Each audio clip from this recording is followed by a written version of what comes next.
Give us a picture of Muscle Beach, 1957.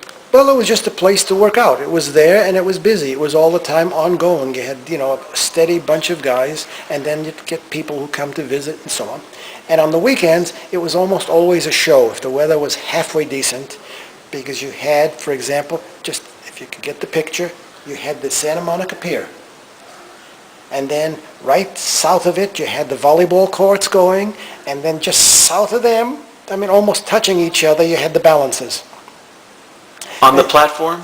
Yes, you had that big sort of a wooden platform, whatever it was. There was a composite of things with the mats they put out. Yeah. And you'd see that all the time.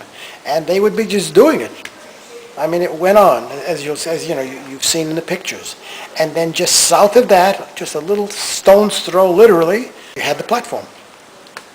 And it's an old-fashioned platform, but it had lots of weights. It's nothing fancy. And we all got terrific workouts. But so often, even when we finished up there, later we'd go to the gym on top of it all. So after that, the other. So the outdoor weight training and then the indoor weight training. And then, sometimes you got enough over there, so you didn't bother to go to the other place. Many times it was both. And on top of that, there are those of us who like, swimming and surfing. And so, when the surf was up, we'd hit the ocean. I'd hit the ocean anyway just to go swimming, but when the surf was up, the weights were a little set back, so to speak, and we'd hit the surf and we'd just get one hell of a workout, just literally riding waves.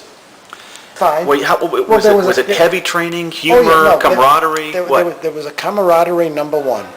There was also real working out, you see. What's that mean? Real working out meant the guys were there really training for competitions.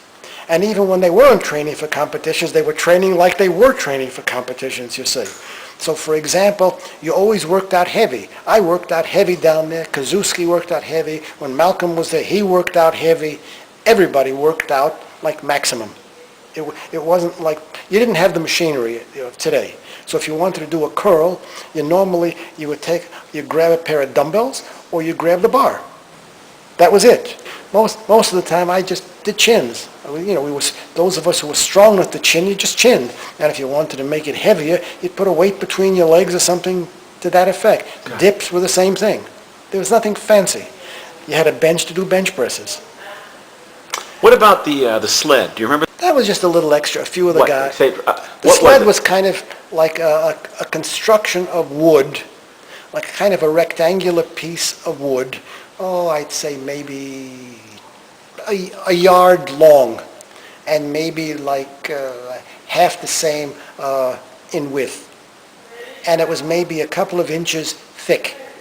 And you pushed this, you bent over, it laid flat in the sand, and you got behind it at one end, and you just drove it through the sand as a workout, just to see how far you could do it till you stopped. So it was like pushing a plow, but bent over through the sand, which was your resistance. That was the plow. So some of the guys people were out there doing them with a sled? Yeah, a bit. It was just a little extra. For example, myself, I also liked, because you also had rings, and you get ring people who could work out on the rings, and also you had the ropes.